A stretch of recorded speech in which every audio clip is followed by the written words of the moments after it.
Haleluya. Kwa nini Mungu alipatia wana wa Israeli sheria wakati alimtuma Musa kwenda kuwatoa katika utumwa huko Misri? Vile unaelewa, wana wa Israeli walikuwa na manunguniko nyingi sana. Walikuwa wananungunika kwa sababu ya maji, kwa sababu ya chakula, na pia walikuwa wanataka kuabudu miungu mingine, kwa sababu walikuwa wamezoea kuabudu miungu mingine huko Misri. Kwa hiyo dhambi zao zilikuwa nyingi kiasi ya kwamba ilimbidi Mungu sasa awapatie sheria itakaowawezesha kumfuata. Bwana Yesu Kristo asifiwe. Kama vile unaelewa, Mungu alimuita Abraham kutoka kwa nyumba yake na kumpatia sheria, lakini alimwambia toke aende mahali atakapomuonyesha. Na Abraham alipotii sauti ya Mungu, Mungu akamhesabia kuwa haki kwa sababu ya kutii sauti yake. Yaani Abraham, Mungu alimweka kuwa haki, alimweka kuwa ni mtu mwenye haki kwa sababu alitii sauti ya Mungu.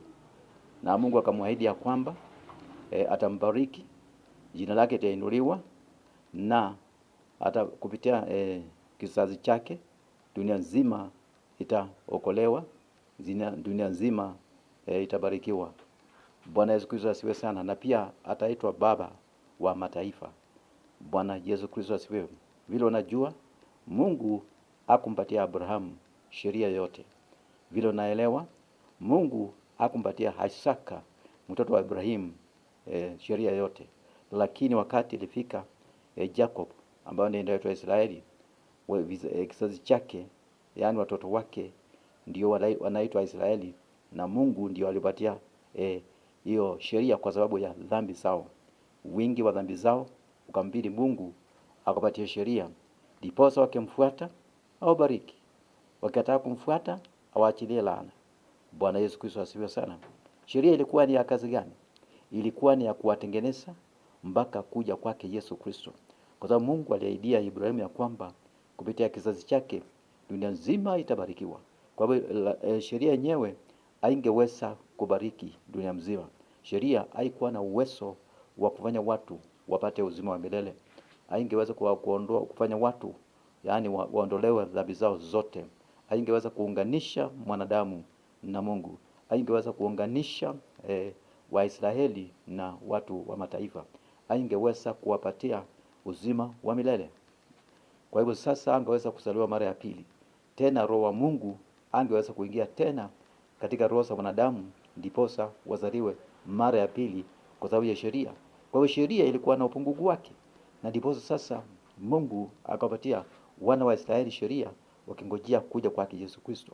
Yesu alipokuja, tunaona kwamba alitimiza sheria zote ambazo wana wa Israeli walipewa. Na baada ya kuzitimiza, tunaona kwamba aliweza kuondoa sheria. Aliweza, yani sheria ilitandikwa msalabani na ikawa haina maana tena. Yesu akawa sasa ndio mwisho wa sheria, naye akaja na sheria nyingine ya imani. Bwana Yesu Kristo asifiwe. Tunaona kwamba sasa badala ya kuenda kwa Mungu kwa sababu ya baraka zako, kwa sababu ya kwenda kwa Mungu kwa sababu ya kukombolewa, kwa sababu ya kwenda kwa Mungu kwa sababu ya kuhesabiwa haki, sasa kwa kutumia sheria, sasa mtu anaenda kwa Mungu apate wokovu wake kwa njia ya imani yake ndani yake Yesu Kristo. Anaenda kwa Mungu akaweza kubarikiwa kwa njia ya imani yake ndani ya Yesu Kristo. Anaenda kwa Mungu kwa imani yake ndani yake Yesu Kristo akaweza kubarikiwa. Na kile chochote kile unataka kwa Mungu sasa unapata kwa njia moja tu, imani yako ndani yake Yesu Kristo. Bwana Yesu Kristo asifiwe sana. Mungu akubariki. Amen.